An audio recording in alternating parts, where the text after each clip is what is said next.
മഹദിയായ ആയിഷ റളിയല്ലാഹു അൻഹയിൽ നിന്ന് നിവേദനം ചെയ്യുന്ന ഹദീത്താണ്. എന്താണ് നബി സല്ലല്ലാഹു അലൈഹി വസല്ലം തങ്ങൾ പറയണത്? ഇത് ബലിപെരുന്നാൾ ദിവസത്തിൽ ഒരു മനുഷ്യൻ ചെയ്യുന്ന പ്രവർത്തനങ്ങളിൽ അള്ളാഹുവിന് ഏറ്റവും ഇഷ്ടമുള്ള പ്രവർത്തനമെന്ന് പറഞ്ഞാൽ അത് ഉളുഹിയ കർമ്മം നിർവഹിക്കലാണ്, അത് ബലിയെറുക്കലാണ്.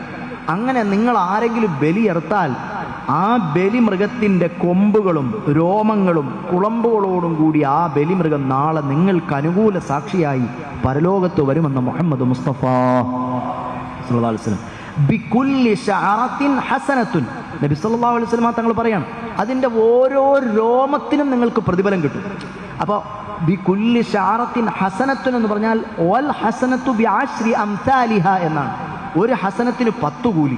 അപ്പോൾ ഒരു രോമത്തിന് 10 കൂലി വെച്ച് ഒരാടിനെയോ ഒരു ഒട്ടകത്തെയോ ഒരു പോത്തിനെയോ ഒരു മൂരിയോ ഇനി എന്തിനെ നിങ്ങൾ അറുത്താലും അതിൻ്റെ ഓരോ രോമങ്ങൾക്കും 10 കൂലി വീതം നിങ്ങൾക്ക് പ്രതിഫലം കിട്ടുമെന്ന് മുഹമ്മദ് മുസ്തഫ സല്ലല്ലാഹു അലൈഹി വസല്ലമ തങ്ങൾ പറഞ്ഞു. അപ്പോൾ അത് വളരെ പുണ്യമുള്ളതാണ്. മാത്രമല്ല ആ മൃഗത്തിനെ അറുക്കുന്നതിന് മുമ്പ് തന്നെ അതിൻ്റെ മഹത്വം, അതിൻ്റെ സ്ഥാനം അള്ളാഹുവിൻ്റെ അടുക്കൽ എത്തും. ലൻ യനാലല്ലാഹ ലുഹൂമുഹാ വലാ ദിമാഉഹാ വലാകിൻ യനാലുഹു തഖ്വാ മിൻകും.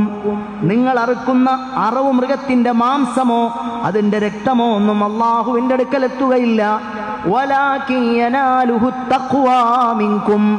നിങ്ങളുടെ ഖൽബിലുള്ള തഖ്വയുണ്ടല്ലോ, ഇഖ്ലാസ് ഉണ്ടല്ലോ, നിങ്ങളുടെ ഭയഭക്തി ഉണ്ടല്ലോ, അത് അള്ളാഹുവിങ്കൽ എത്തുമെന്ന് വിശുദ്ധമായ ഖുർആൻ. അപ്പോൾ വളരെ പുണ്യമുള്ളൊരു സുഹൃതമാണ് ഉദ്ഹിയ കർമ്മം.